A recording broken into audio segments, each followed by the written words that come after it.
Good evening, everyone. Welcome to the City of Buckeye Planning and Zoning Commission for Tuesday, July 9th, 2024. Would you please stand for the pledge? I pledge allegiance to the flag of the United States of America and to the republic for which it stands, one nation, under God, indivisible, with liberty and justice for all.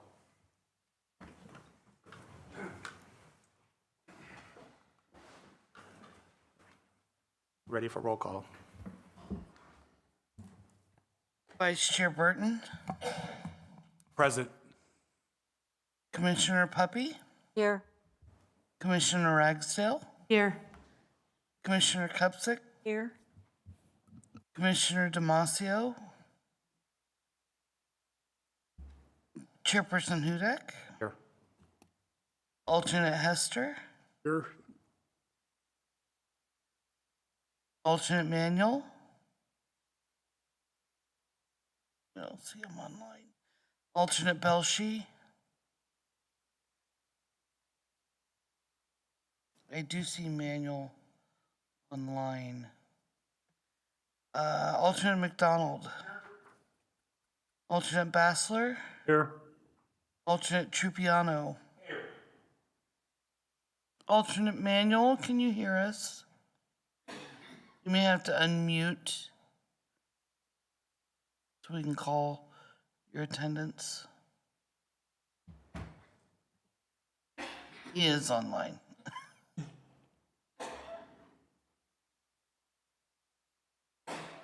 We have alternate Hester seated for District 4 and Bassler at District 5. I believe council will be moving forward with the appointment of District 5 on the August agenda. Okay. Next up, we have the minutes for June 11th, 2024 for the Planning and Zoning Commission for the regular meeting. As you will note, the minutes have been amended by just a simple correction of a name that was presented there. So with the approval, if you can just include as amended. I make the motion to approve the minutes with the amendment. I will second. We have a motion and a second. All those in favor? Aye. Anyone opposed? Minutes approved.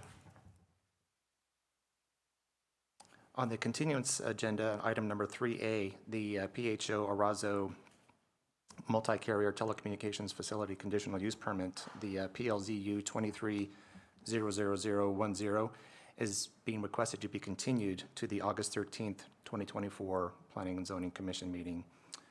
There is no motion necessary for that, so that will resume next month.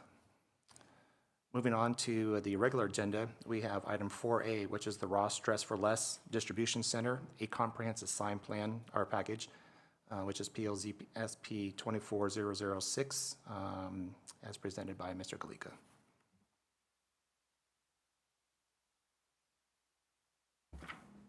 Good evening, Chair. This is a relatively simple and short presentation. It is for a comprehensive sign plan, or called CSP, for the massive Ross Dress for Less distribution center, which I'm sure you've all seen while it's been under construction. It's pretty much nearing completion at this point. So the site is located at the southeast corner of Watson Road and Southern Avenue. We don't have an aerial that actually shows it under construction, but it is nearly complete. It is a almost 216 acre site where they have been building for over a year now a almost 1.8 million square foot distribution center for Ross Dress for Less, along with some administrative offices for that use. So tonight, we are requesting approval of a comprehensive sign plan. The reason that we're bringing this forward to P&Z rather than an administrative approval tonight is because they are requesting, as part of this CSP, a second monument sign. And just real quickly, not to go in too much depth, but the Buckeye Development Code establishes your allowances for the number of freestanding signs and the size of signs and all those types of things, kind of a low, establishes a low standard, but does authorize P&Z to approve more than that if they concur that it's a good design. So with that tonight is why we're here. So the proposed monument signs, of which there are two, without P&Z's approval, they could only do one of these. You can see it's kind of color coded on your screen here. The primary monument sign is located at the hard corner of Southern Avenue and Watson. So that will be visible to traffic basically going in all four directions at that intersection. And then the second monument sign, which is a foot taller, 7 feet in height, is located at their primary truck entrance off of Watson Road. And that includes, of course, the directional information as well for that truck entrance, which is why it's an extra foot in height. When these first came in, and they were very boxy, standard types of industrial looking signs, we have worked with the design team to kind of make them a little bit more exciting to match the architecture of the building in terms of colors, and then to provide that kind of flag type of design where there's a little bit more dimensionality to it. All of the rest of the signs in this presentation are meeting our standard code requirements, so they wouldn't typically have to go to P&Z, but I will show you just kind of what they're gonna have anyway, if you're curious. There will be several directional signs on the site. Some of the entrances are for exit onlys. So you can see the signs on the top left here provided at those two driveways off of Southern Avenue. There are three entrances that are for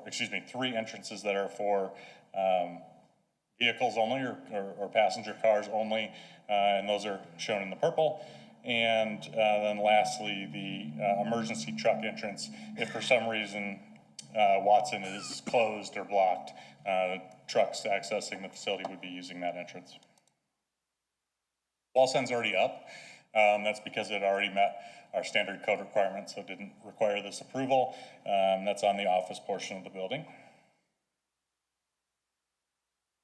The development, as I mentioned, almost 220 acres, 1.8 million square foot building, very significant scale of site. Second monument sign is not out of the realm or out of the ordinary for a site that size. In fact, most jurisdictions outside of Buckeye would allow at least one monument sign per street frontage. So we're a little more conservative in that regard, requiring the CSP to provide the second sign.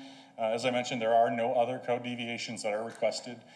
We do believe that the design of the signs is nice and does complement the site architecture. And by there being no adjacent residential, there's certainly no impacts on any of the adjacent residential. So with that, Chair, staff does recommend approval of the proposed comprehensive sign plan for the Ross Dress for Less Distribution Center. I'm happy to take any questions you may have. Thank you, Ken, appreciate that. Would the applicant like to make any comments?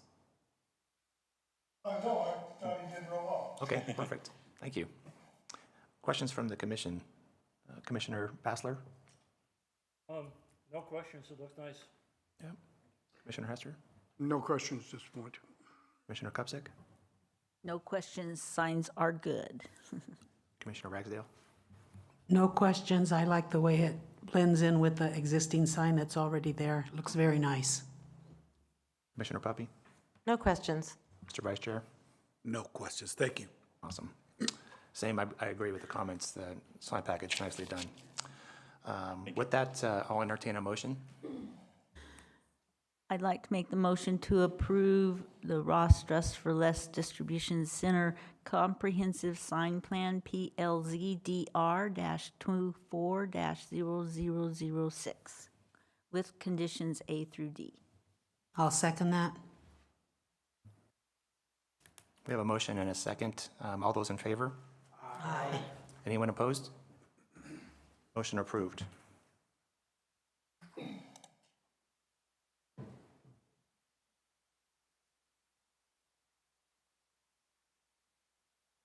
Carrie, I don't know, on the agenda, there was it refers to the PLZ number with an SP versus the DR that was on the screen. I don't know if we need to make that correction. Next item is the Vertical Bridge Multi-Carrier Telecommunications Facility Conditional Use Permit, PLZU 2300007, as presented by Ms. Faustino. Thank you, Chair. Members of the Commission, my name is Jennifer Faustino, and I will be presenting tonight's item 4B, a conditional use permit for a new multi-carrier telecommunications facility. The applicant is Shannon McCrae with State 48 Development Consulting, who submitted the conditional use permit on behalf of Vertical Bridge. The proposed location for the new telecommunications facility is in the Sundance Crossing Commercial Center, located at the southwest corner of Yuma and Dean Roads. The facility will include a 120-foot tall stealth cell tower designed as a functioning clock tower within a 900 square foot enclosure with an additional 355 square foot pad for future expansion. The City of Buckeye is the property owner, and the applicant has begun the lease process and is expected to go before City Council before the end of the year.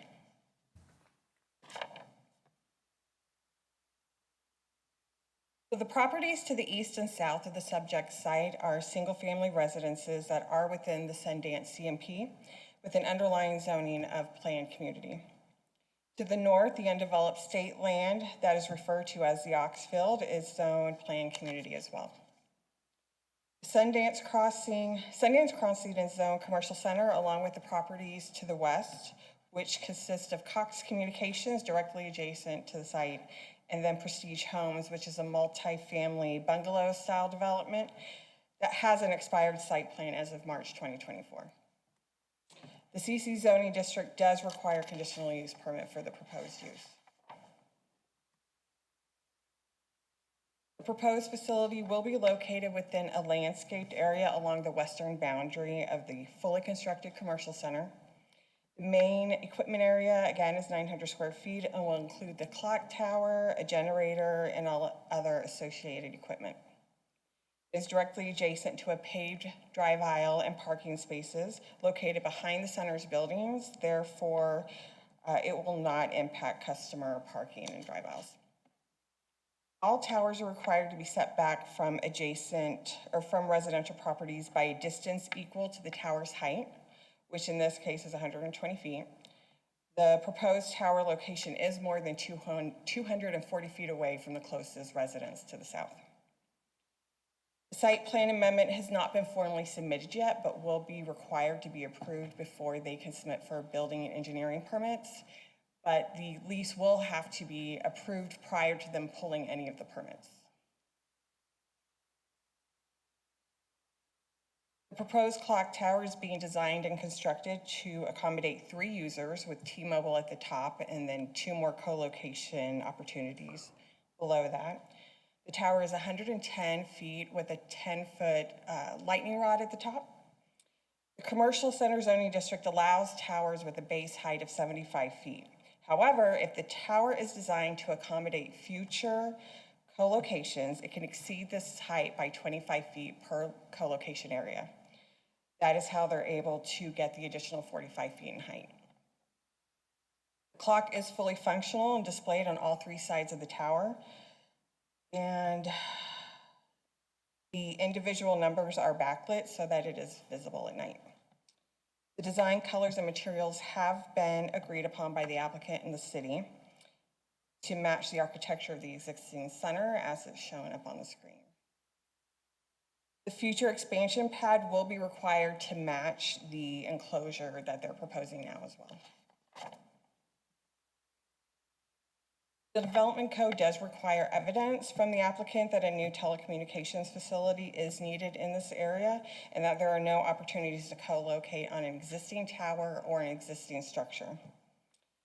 As shown here, there is a significant gap in coverage with the closest facility approximately 1.5 miles away. There's also no structures in the immediate vicinity that will accommodate the height required to maximize the coverage, as the proposed height of the tower is 120 feet and the nearby buildings are between 20 and 30 feet. Staff does feel that the applicant has met the burden of proof for a new telecommunications facility at this proposed location. All notification and public participation has been met, as shown here and in the staff report. The city has received no feedback from the surrounding property owners regarding the application, nor do they have any attendees besides city staff at the neighborhood meeting. The proposed conditional use permit is in conformance with the general plan and the conditional use permit standards outlined in the development code. The use is consistent with the character of the area, and it's not expected to disrupt the surrounding neighborhood. There are no outstanding issues with any other departments, and the development does represent an overall improvement to the city of Buckeye. Our request for you this evening is to approve item 4B, subject to conditions A through E. Staff and the applicant are available for questions. Thank you. Would the applicant like to make any comments? No. Very good. This is a public hearing, so I will open up the public hearing. Is there anybody from the audience that would like to address this case? There being none, I will go ahead and close the public hearing. Questions from the commission? Mr. Vice Chair? I think this is a beautiful design. I'm glad to see it. My boss just lives right around the corner from there, so she should never be late, so I think. And actually, honestly, seriously, we all know living here that there are dead spots with the cell phones, so this will help tremendously. I just happen to be a T-Mobile fan or whatever, but yes, thank you. Thank you, Mr. Vice Chair. Commissioner Poppy? No questions, but I think it was a very nice conceptualization of that clock tower. Thank you. Commissioner Ragsdale? I agree with what's been said, and I have no questions, but I do agree that the tower looks very nice, and I like it a lot better than the trees. Thank you, that's what I said. Commissioner Kupsik? I agree with everything. Will the clock work? We have a clock tower next door that it works for about 6 hours and then it quits. So I have all the faith in the world with you. Yeah, so we'll be responsible for maintaining it, making sure it's up to standards, as well as the backlights and everything. So we'll have available access to come fix anything that gets broken, so no one will be late to their job.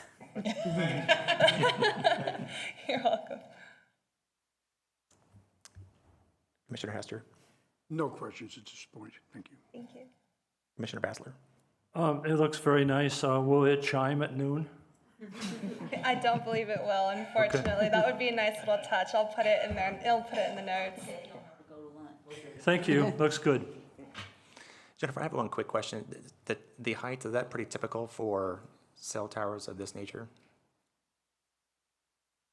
Chair, as far as I know, the ones that I've worked with personally have been anywhere between typically 75 and I'm going to say around 130. Okay.